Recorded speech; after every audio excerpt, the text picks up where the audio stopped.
Сәлем оқушым, бүгінгі біздің сабағымыз пирамидадағы қиық пирамиданы қарастыратын боламыз оқушылар. Енді жалпы қиық пирамида дегеніміз не? Қараңдар, жалпы қиық пирамида ол неден пайда болады? Ең алдымен соны түсіндіріп кетсем. Сендер мына сызбаға назар аударсаңыздар. Қараңыздар балалар, жалпы мынау негізгі полноценный төртбұрышты пирамида болатын. Жетеміз, оның пирамиданың табанына параллель қима жүргізесіздер. Міне, пирамиданың табанына мынандай бір үш жазықтықпен біз міне былай қима жүргізетін болсақ, балалар, міне жазықтық жүргізетін болсақ, сонда бізде не пайда болады екен? Міне балалар, бізде қиық пирамида пайда болады екен. Вот, қиық пирамида осылай пайда болады екен. Егер сіздер мына пирамиданың жоғарғы жағын жоқ деп ойласаңыздар, бізде кәдімгі қиық пирамида пайда болады екен ғой балалар. Вот, қиық пирамида негізгі осыдан пайда болады, ең алдымен. Енді қиық пирамида табанына параллель міне қиылған соң, бізде пирамидада енді екі табан пайда болады екен. Қиық пирамидада. Жалпы біреуі кіші табаны, екіншісі үлкен табаны. То же самое бұл жерде де балалар міне биіктік деген дүние жүреді, және бұл жерде бүйір қырлары болады. Жоғарғы табаны, пирамиданың төменгі табаны болады екен. Төменгі табаны үлкен табан болады. Ал мына бүйір жағының биіктігі білесіздер, не ол L, немесе оны бізде балалар апофема деп те атайтын еді, апофема деп те атайтын еді. Осы ұмытпаңыздар. Енді жалпы бұл қиық пирамиданың өзінің көлемі бар балалар, ол 3/1 биіктік көбейтілген үлкен S қосылған балалар. Үлкен S қосылған кіші S, ол екі аудан, бұл бізе түбірінің астына алынады. Енді бұл жерде үлкен S және кіші S деген міне мына жерде жазылып қойған. Төменгі табанның ауданы, ал мына кіші S деген жоғарғы табанның ауданы болады екен. Енді толық бетінің ауданы формуласы бүйір бетінің ауданына қосасыздар балалар, үлкен S қосылған кіші S екен оқушылар. Вот так. Енді дұрыс қиық пирамида туралы сөйлесетін болсақ, то же самое балалар пирамида сияқты дұрыс қиық пирамидада болады. Олар бізде төрт бұрышты дұрыс қиық пирамида және үш бұрышты дұрыс қиық пирамида болады екен. Жалпы бұл жерде балалар дұрыс қиық пирамида дегеніміз жоғарғы және астыңғы табандары дұрыс үш бұрыштан тұрады, немесе дұрыс төрт бұрыштан тұрады екен балалар. Оның әрбір бүйір жақтары өзара тең бүйірлі трапеция болады екен, бүйір қырлары өзара тең болады екен, және апофемаларда өзара тең болады екен. Және тек қана дұрыс қиық пирамиданың бүйір бетінің ауданын табатын формула 2/1 жоғарғы табанның периметріне, астыңғы табанның периметрін қосып, оны апофемаға көбейткенге тең болады екен оқушылар. Осындай дүниелерді ұмытпаймыз. Мына тек қана дұрыс қиық пирамиданың формуласы. Енді біз балалар теориялық бөлімін аяқтадық, енді практикалық бөліміне өтетін болсақ. Алғашқы есеп. Негізі қатты қиын емес тақырыбымыз. Қараңыздар, дұрыс төртбұрышты қиық пирамиданың биіктігі екі түбірасы екіге тең, ал табандардың қабырғалары 1 және 4 диагональді қимасының ауданы тап дейді. Дұрыс төртбұрышты қиық пирамида балалар. Қараңыздар, қалай састар жалпы дұрыс төртбұрышты қиық пирамиданы? Так, міне былай састар ғой. Так, бірінші былай мынандай бір төртбұрыш жүргізіп аласыздар. Мынандай бір жоғары жағына кішігірім төртбұрыш. Астыңғы жағына дәл осындай, бірақ одан үлкендеу бір төртбұрыш жүргізіп аласыздар. Міне. Вот так балалар. Мына нүктелерді былай өзара қосып жазыңыздар. Міне сіздерде не пайда болады балалар? Төртбұрышты дұрыс қиық пирамида пайда болады екен балалар. Мына қабырғамыз бізде А, В, С, Д, мына жағымыз бізде А1, Б1, С1 и Д1 болады екен. Дұрыс төртбұрышты қиық пирамиданың биіктігі. Міне мына жеріміз бізде О1 нүкте болатын болса, мына жағымыз бізде О нүкте. Осы екеуін қосатын болсақ, бізде биіктігі пайда болады. Ол бізде балалар екі түбірасы екіге тең екен. Ал табандардың қабырғасы, міне кіші табан, ол жоғарғы табан қабырғасы 1-ге тең. Ал мына үлкен табан, ол астыңғы табан қабырғасы. Екі табанда өзара квадрат балалар. Диагональді қимасының ауданы. Енді балалар, диагональді қима дегеніміз, міне былай ғой, қараңыздар. Жоғары табанына диагональ жүргізесіздер, және астыңғы табанына да диагональ жүргізесіздер ғой. Сонда сіздерде мына қызылмен көрсетілген тең бүйірлі трапеция пайда болады балалар. Осы тең бүйірлі трапеция бізде төртбұрышты қиық пирамиданың диагональді қимасы болып табылады. Енді мен осы төртбұрышты қиық пирамиданы мен сызып алсам балалар. Міне, менде осындай бір төртбұрышты қиық пирамида. Мынау А-сы, мынау менде А1, С1 екен ғой балалар. Енді қараңыздар, бізде не берілген? Бізде жалпы биіктігі берілген. Бұл биіктік неге тең? Ол бізде екі түбірасы екіге тең. Міне, бұл бізде ненің биіктігі? Осы диагональді қиманда биіктігіне тең болып кетеді. Енді трапецияның биіктігінің аудан формуласы А қосылған Б бөлінген 2 көбейтілген биіктікке тең болатын, Значит, бізде мына жоғарғы және астыңғы табандары қажет. Ал бізде балалар қараңыздар да, Асы деген неге тең? Асы деген ол табандағы диагональға тең. Мысалы ол асы деген ол табанның диагоналі d1 болсын. Оны қалай табамыз значит балалар біз d деп табайықшы. d. Ол неге тең? Квадраттың диагоналі a түбір асы 2. Сонда 4 түбір асы 2 болады екен. Келесі a1 с1 неге тең? Ол бізде d1 болсын. Ол тоже a түбір асы 2, бірақ жоғары табанның қабырғасы 1-ге тең. Сонда түбір асы 2-ге тең болады екен. Міне. Мынау бізде түбір асы 2-ге тең, ал мынау 4 түбір асы 2-ге тең. Болды. Аудан табайық. Аудан тең болады. Түбір асы 2 қосылған 4 түбір асы 2, так 4 түбір асы 2 бөлінген 2 көбейтілген биіктігіміз бізде балалар 2 түбір асы 2-ге тең болды. Қысқарады. Так, мынау бізде 5 түбір асы 2 көбейтілген түбір асы 2, сонда бізде есептің жауабы 10 шығады екен балалар. Диагональді қимасының ауданы. Келесі екінші есеп. Қараңыздар, дұрыс төртбұрышты қиық пирамиданың табан қабырғалары 4 және 6. Егер бүйір қыры табан жасымен 45 бұрыш жасайтын болса, бүйір бетінің ауданын сұрап жатыр балалар. Жақсы. Қараңыздар, жаңағыдай 2 былай 4 бұрыш сызып аласыздар. Квадраттар былайша айтқанда, міне. Осылай сызып аласыздар. Табанына да дәл осылай сызасыздар. Астыңғы жағына, міне. Сөздесіздерді мыналарды өзара біріктіріп жасыздар. Болды. Осы біздерде дұрыс төртбұрышты қиық пирамида болып табылады балалар. Міне. Мынаны былай и мынаны былай сызасыздар. Мынау бізде А, мынау бізде В, мынау С и мынау Д болады екен. Мына жағымыз бізде А1, Б1, С1 и Д1 деп аталады балалар. Енді қараңыздар, дұрыс төртбұрышты қиық пирамиданың жоғарғы табаны 4. Значит, ол кіші табанда болар 4-ге тең. Ал астыңғы табанның қабырғасы 6-ға тең. Үлкен табан міне қабырғасы 6-ға тең. Егер бүйір қыры табан жасымен 45 бұрыш жасайтын болса, бүйір бетінің ауданы. Тек қана дұрыс пирамидада бүйір бетінің ауданы неге тең еді балалар? Жалпы мына жақта мен формулада беріп кеттім оқушылар, міне көріп тұрсаңыздар, ол бізде 2-ден 1 үстіңгі табанның периметрі, то есть астыңғы табанның периметрі қосылған, P1 қосылған P2, то есть былай жазайын да P1 қосылған P и осын көбейтеміз біз L апофемаға. Сонда қараңдар да бізде периметр табандар бар. Бізде не жоқ, L жоқ, апофема. Апофеманы қалай табамыз? Қазір дұрыстап табатын боламыз. Енді балалар бізде не берілген? Қараңыздар. Бүйір қыры табан жасымен 45 бұрыш жасайтын болса деген. Дұрыс па? Так, значит, бүйір қыры табан жасымен 45 бұрыш жасайды деген қалай көрсетесіздер? Міне былай табанына былай диагональ жүргізесіздер. Қараңыздар. Так, сосын бүйір қыры. Егер бүйір қыры үлкен табан, жоқ, балалар қараңыздар. Бізде былай екен ғой. Бүйір қыры үлкен табанымен 45 бұрыш жасайды. Қараңыздар, мынау бізде А деген бүйір қыры болатын болса, ол міне 6 деген үлкен табаны ғой. Осымен былай бізде 45 бұрыш жасайды екен балалар. Енді қараңыздар, бізде апофема деген неге тең еді? Апофема деген ол мынау бүйір жағына түсірілген биіктік деп аталады. Мынау бізде К1 нүкте болса, мынау К болады балалар. Осы L, осы апофема. Енді қараңыздар, сіздер мынандай бір трапецияға назар аударсаңыздар балалар. Мынандай бір трапеция пайда болып тұр. Мынау бізде А1, Д1, ал мынау бізде А және Д. Енді мынау К1 деген биіктік, мына биіктікке де тең болады ғой, трапецияда бір биіктік қой балалар. Осы L деп алатын болса осыны. Қаршы? Бұл енді бізде какой-то бір мына жеріміз биіктік болатын болса, бір какой-то бір мынандай бір үлкен L деген нүктеге түссін. А1 L деген. Қаршы? Енді қараңыздар, бізде айтылған бүйір қыры үлкен табанымен 45 бұрыш жасайтын болса, значит біздегі мына жерде бұрыш 45-ге тең. Қаршы? Мына жақтағы бұрыш тоже 45-ге тең деген сөз. Дұрыс қой оқушылар, Енді мен тоже жаңағыдай былай биіктік түсіретін болса, мына L1 деген нүктеге түседі. Енді қараңыздар жалпы. Бұл жерде A1 D1 үлкен табан 4.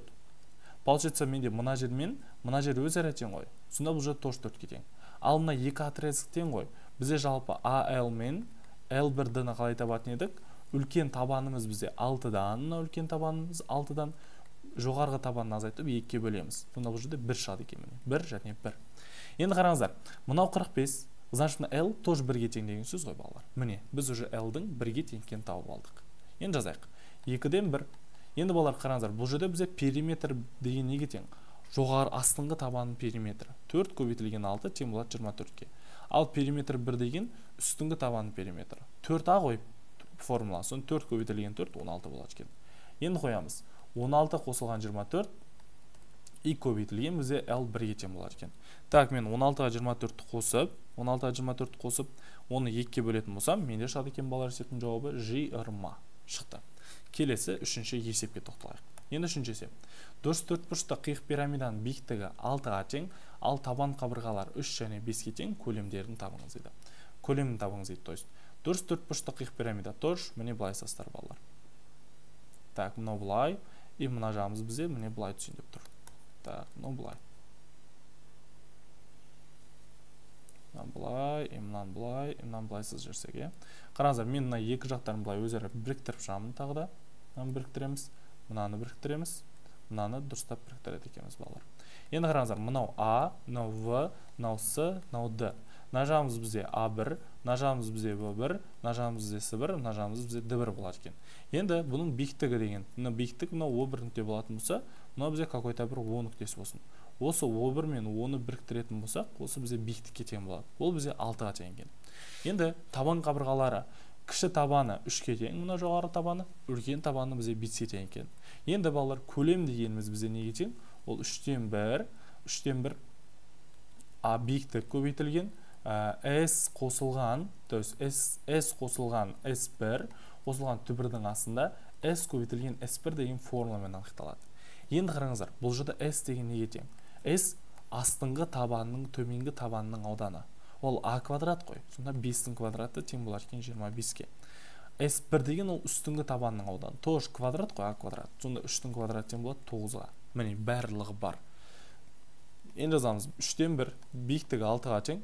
S-іміз 25, S1-іміз бізде 9, түбірдің асы 25 көбейтілген 9 балалар.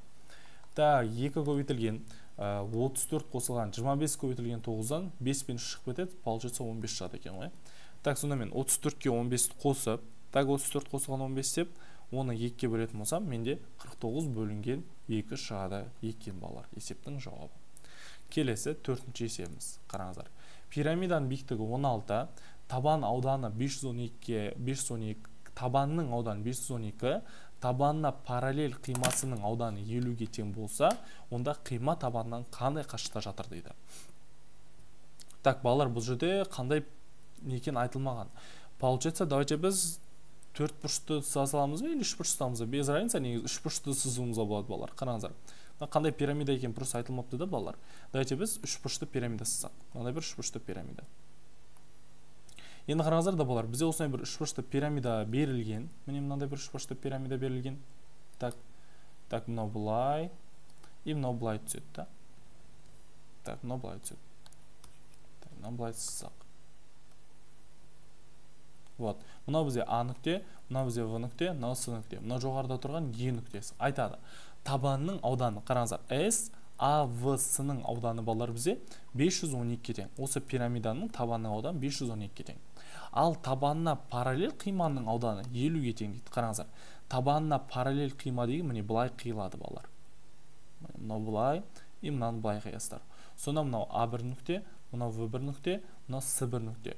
Осы параллель қиманың ауданы балалар, осы S, А1, В1, С1 деген ауданымыз бізде 50-ге тең болса, онда бұл қима табаннан қандай қашықта жатыр деп сұрап жатыр. Қараңыздар, мен мынаны былай өшіре тұрайын, бізге түсінікті болу үшін. Енді мен мына жерде былай өшірейін. Қараңыздар. Енді бізге осы табаны қимасы қандай қашықта жатыр дейді. S1 нүктесі болатын болса, мынау бізде O1 нүкте болсын балалар. Осы O1-ден мынау Оға дейін қашық сұрап жатыр ғой. O1 неге тең деп жатыр? Осы X сұрап жатыр. Қандай қашықта жатыр деп жатыр. Ал бізде балалар, қараңыздар. Жалпы бізде пирамиданың биіктігі берілген ғой. Егер мен толығымен мынаны қосатын болсам, EO пирамиданың биіктігі 16-ға тең. Получается, қараңыздар да бізде бізде былай болып жатыр, оқушылар. Енді бізде балалар қараңыздар да бұл жерде O1E неге тең? O1E дегеніміз осы 16-дан X азайтқанға тең болып тұр. Дұрыс па?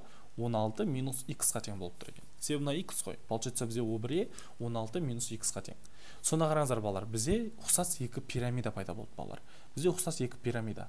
Бізде бірінші пирамидамыз балалар, қараңыздар. Бізде бірінші пирамидамыз. Міне былай болып тұр. Так, мынау былай, мынау былай. Мынау былай сасайық, Біздегі бірінші пирамида балалар осы А, В, С деген пирамида болды. Ал біздегі мынау екінші пирамидамыз қараңыздар. Бұл бізде одан мына нүкте Е болды. Ол одан кішкентай бір пирамидалау балалар жалпы. Мынау былай, мынау былай сызылсын, Мына жағымызда бүйтіп түсіріп қоятын болсақ, мынау Е нүктесі, мынау бізде А1 нүкте, мынау бізде Б1 нүкте, мынау бізде С1 нүкте болды. Енді қараңыздар, мен мына жерлерін былай өшіріп тұрайын. Бізде жалпы мынаның биіктігі, мынау О нүктесіне түсті ғой. EO ол бізде 16-ға тең болды. Ал бізде мынаның биіктігі мынау O1 нүктесіне түсті. Бұл жерде неге тең болды? 16 минус x-қа тең болды. Себебі бізге мынау O1 оны сұрап жатыр, осы табаннан қандай қашықта жатыр деп сұрап жатыр. Бізде жалпы O1 қаншаға тең деп сұрап жатыр. Сондықтан қазір біз x табамыз. Қараңыздар, үшбұрыштың ұқсастығын еске саламыз. Жалпы, егер бізде биіктіктің биіктікке қатынасы деп алатын еді қой. Сонда қараңыздар, OE-нің балалар O1 E-ге қатынасы тең болу керек. Түбірдің астында мынаның табанының ауданы SAV-сының балалар SA1 V1 S1 ауданына қатынасыға тең болар екен ғой. Сонда OE 16, O1 E 16 минус x тең болар екен. Түбірдің астында 512-нің 50-ге қатынасына болар екен ғой. Сонда біз бұл жерден x-ін балалар қазір кәдімгідей былай шешу арқылы біз қазір x тауып аламыз бұл жерден.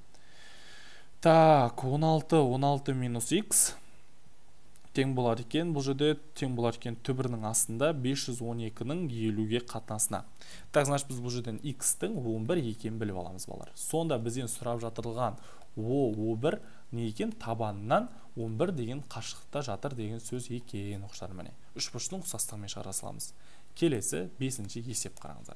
Пирамиданың табанына параллель жазықтық қимасы биіктігін бірдің бірге қатынасына етіп бөледі дейді. Қиманың ауданы 2-ге тең болса, табанның ауданы неге тең дейді. Так, жақсы балалар, қараңыздар. Бізде жалпы мынандай бір пирамида беріліпті. Кәдімгі обычный пирамида. Так, мынау былай, и вот мынау былай түсіне. Так, мынау бізде какой-то бір Е нүктесі болсын балалар. Осын былай қосатын болсақ, мынаны былай қосасыздар, и мынаны былай қосасыздар ғой балалар. Получится. Мынау бізде А нүктесі, мынау бізде В нүктесі, мынау С нүктесі. Енді айтады балалар, пирамиданың табанына параллель қима жазықтық, сонда қараңдар, мына табанына параллель қима жазықтық, мынау А1 нүктесі, мынау бізде В1 нүкте, мынау С1 нүкте болсын. Так, сонда қараңдар, мен мынаны былай қоссам, мынаны былай қосамыз да, и вот осылай. Сонда біз осылай бір қима пайда болар екен, мынау В1, мынау С1 нүктесі болар екен ғой балалар. Вот, енді айтады, осы қима биіктігін қандай қатынаста бөледі екен балалар? Осы қима биіктігін бірдің бірге қатынасына етіп бөледі екен. Сонда қараңыздар, мынау менде О нүктесі болсын, мынау бізде О1 деген нүкте болсын. Сонда мен мынаны былай жүргізетін болсам, ойбай, мына қисық кетіп қалды ғой. Так, қазір.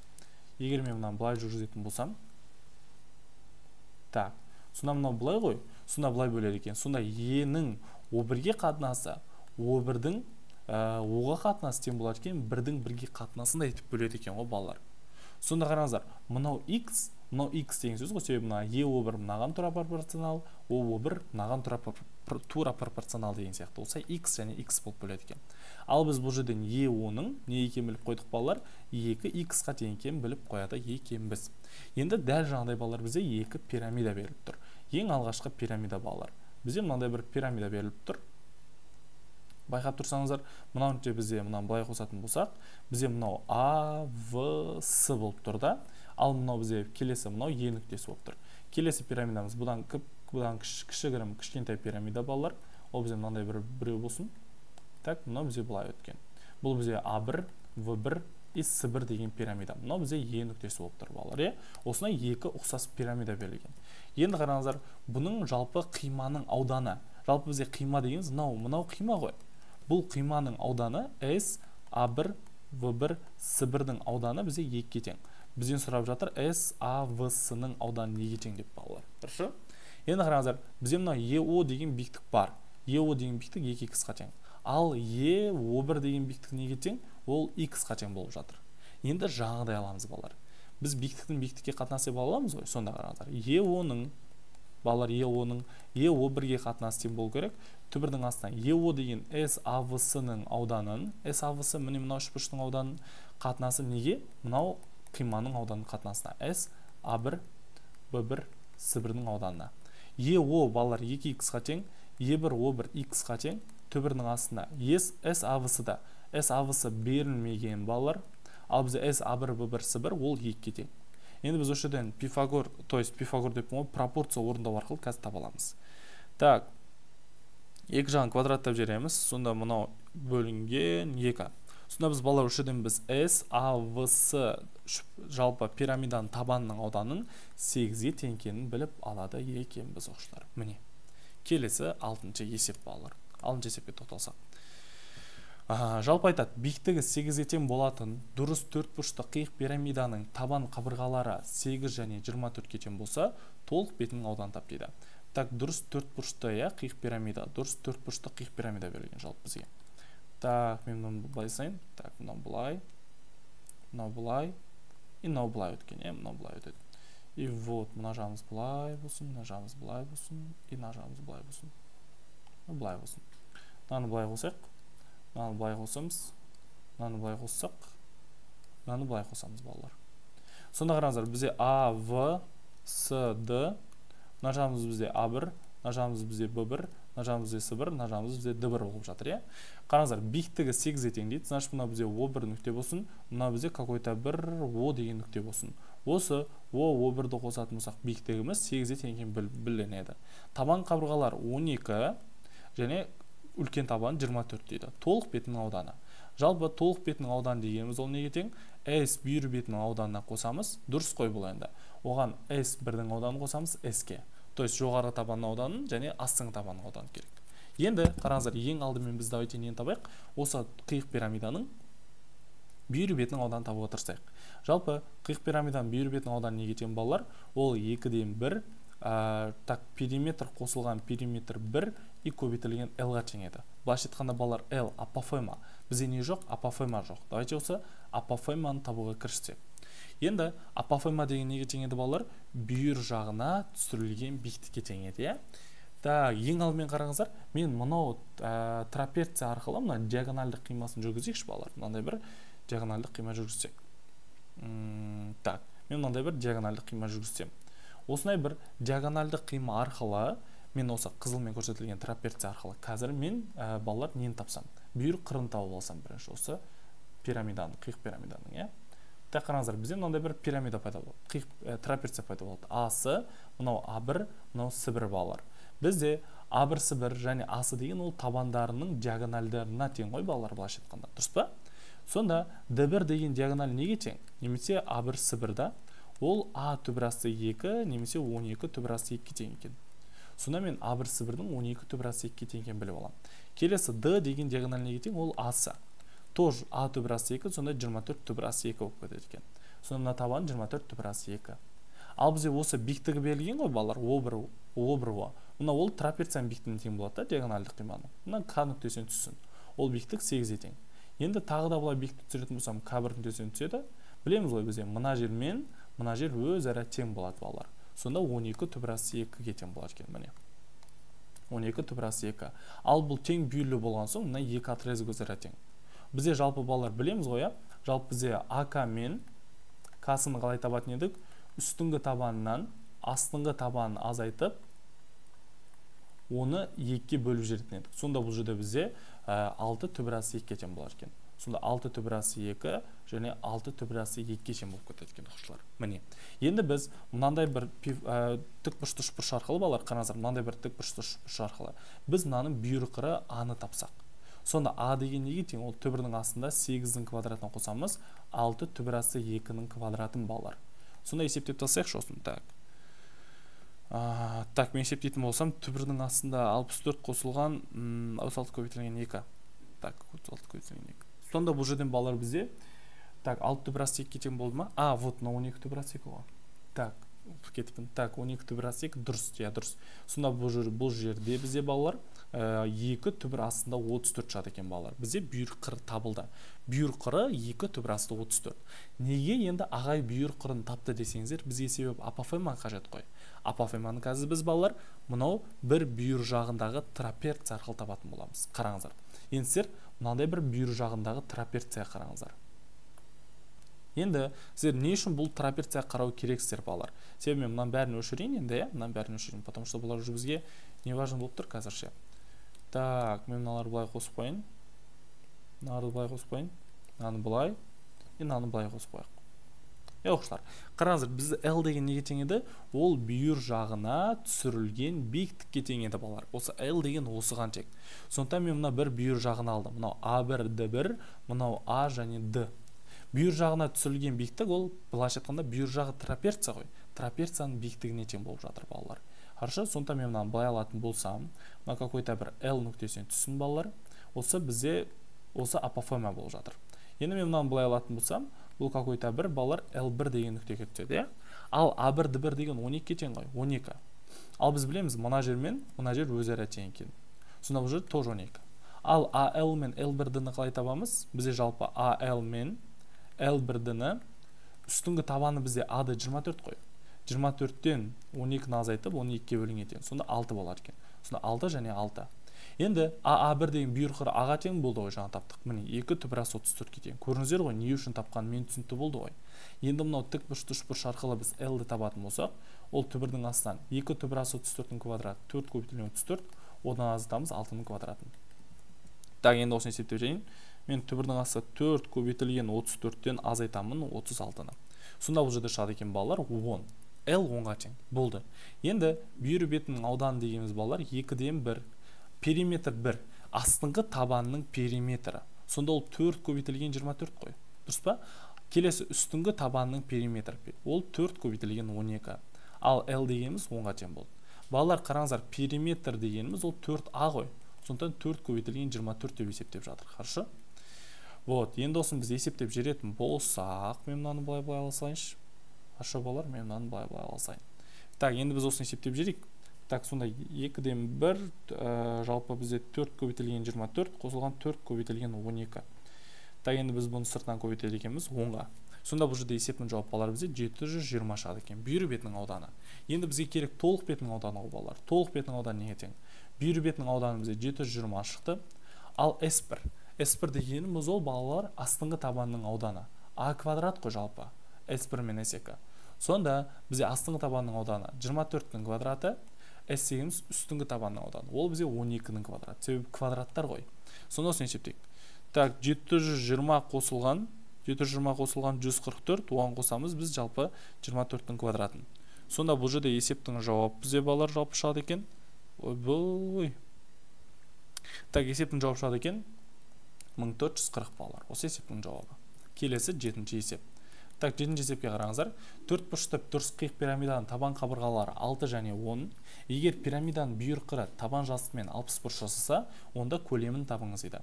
Қараңыздар, тағы да дұрыс 4 бұрышты қиық пирамида және көлемін сұрап жатыр. Так, енді бізде бұл жерде табан қабырғалары бар. Получается бізде не керек? Биіктік керек болып тұр ғой, иә, оқушылар. Так, мен мынаны былай жасайын. Мынандай бір бізде 4 бұрышты дұрыс қиық пирамида берілген. Так, мынаны былай жасайық. Мынаны былай жасайық. И мынау былай. И мынау былай болсын балалар, иә. Так, мынау бізде А, В, С, Д, А1, Б1, С1 и Д1 болар екен ғой балалар. Енді қараңыздар, табан қабырғалары кіші табаны 6, үлкен табаны 10. Егер пирамиданың бүйірқыры табан жазықтығымен 60 бұрыш жасаса. Қараңыздар, мынау пирамиданың бүйірқыры ғой. Осы табан жазықтығымен 60 бұрыш жасаса дегенді қалай көрсетесіздер? Міне мына табаннан былай диагональ жүргізесіздер. Сөйтесіздер да, қараңыздар, мен мынаны былай өшіріп басын жасайын. Мынау бүйірқыр ғой енді мынау. Осы мынау С1, С деген бүйірқырын жүргізесіздер да, сонда осы жерде сіздерде мына жерде бұрыш пайда болады. Осы бұрыш бізде 60 градусқа тең дейді балалар. Енді қараңыздар, бұл бұрышты қалай пайдаланамыз өз пайдамызға? Мынандай бір диагональдық қима пайда болады бізде. Дұрыс па балалар? Міне, мынандай бір диагональдық қима пайда болады екен. Енді мынандай бір диагональдық қима пайда болады. Мынаны те бізде балалар А, мынаны те С, мынаны те бізде А1, мынаны те бізде С1. Мына бұрыштарымыз бізде табан жасы мен бүйірқырының арасынан бұрыш 60-ға тең. Енді бізде балалар көлем сұрады ғой. Көлем дегеніміз ол бізде 3-тен 1 S табан көбейтілген биіктік. Ойбай. Айтпақша қиық пирамидада басқаша ғой, 3-тен 1 көбейтілген биіктік S1 қосылған S қосылған түбірдің астына S1 көбейтілген S. Базар жоқ балалар, біз табандарының аудандарын таба аламыз ғой квадраттың. Бірақ бізде биіктік жоқ. Ал биіктікті біз былай табамыз, қараңыздар. Мынау ол 1. Мен мынаны былай түсірейін. Бұл 10 нүктесінен түседі, дұрыс па? Міне осы биіктік. Қазір мен диагональды қиманың биіктігін табам балалар. Сонда осыған тең болады. Сонда қараңыздар, мен былай К нүктесінен түсірсем, мына былай К1 нүктесінен түседі. Дұрыс па оқушылар? Енді бізде қараңыздар, А1 С1 деген неге тең? Д1-ге тең, ал Асы деген Д-ға тең.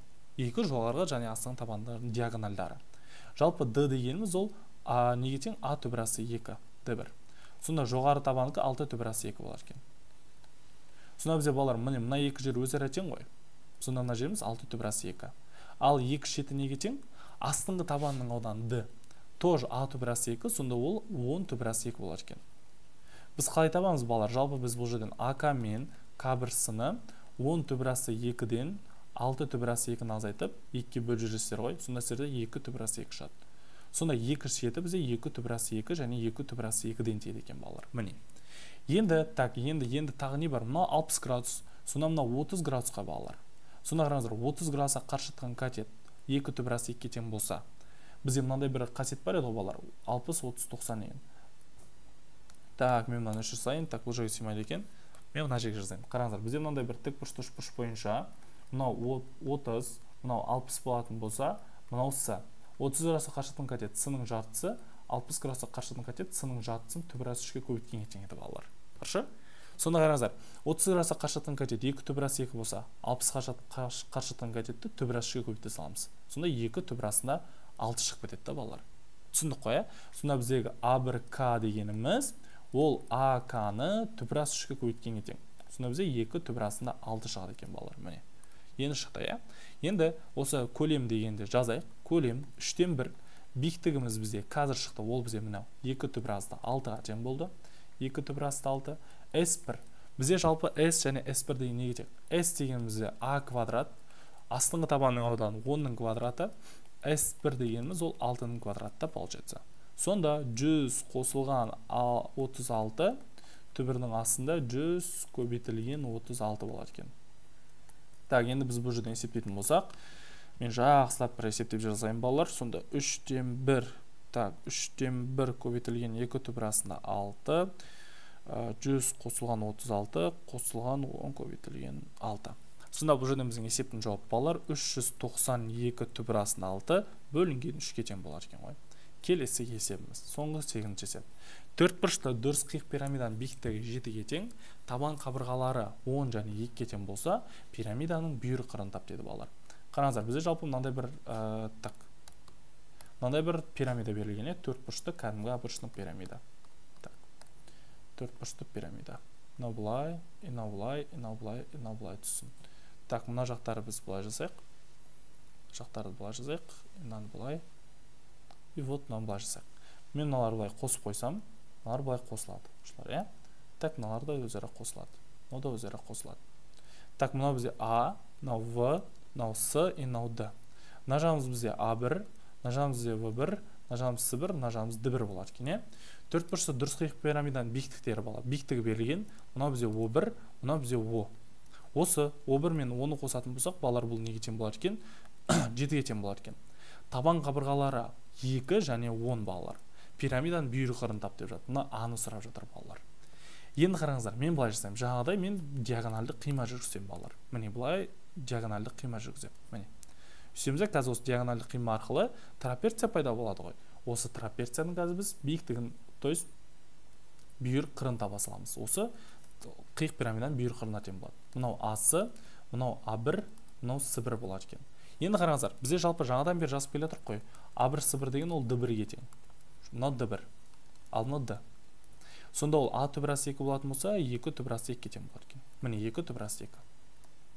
Енді келесі бізде А-сы деген неге тең? Тоже осылай Д, ол бірақ бізде 10 түбірасы 2 болып кетеді екен. Міне. Енді бұның биіктігі бар. Мынау А және А, бұның биіктігі бар балалар бізде тең берілу болған соң, мынау К нүктесіне түседі, мынау какой-то бір К1 деген нүктеге түседі. А1 К1 ол бізде А1 К тоже 7-ге тең, мынау тоже 7-ге тең болады екен. Енді бізде мына жер мен мына жер тең ғой балалар. Сонда 2 түбірасы 2. Ал біз білеміз балалар, что АК мен К1-сыны қалай табу керек екен. Астыңғы табаны 10 түбірасы 2-ден, үстіңгі табаны азайтып 2-ге бөлеміз. Сонда бізде 4 түбірасы 2 шығады екен. Сонда 4 түбірасы 2 және 4 түбірасы 2 балалар. Енді мынау тік бұрышты үшбұрыш арқылы қазір аны таба саламыз. Сонда түбірдің астына 7-нің квадратына 4 түбірасы 2-нің квадратын қосатын болсақ, так, сонда 49 қосылған 32, бізде қандай сан шығады? 49 қосылған 32, бізде 81 немесе 9 шығып кетеді екен. Сонда бүйір қыры 9-ға тең, ол бізде мынау С деген вариантта тұр.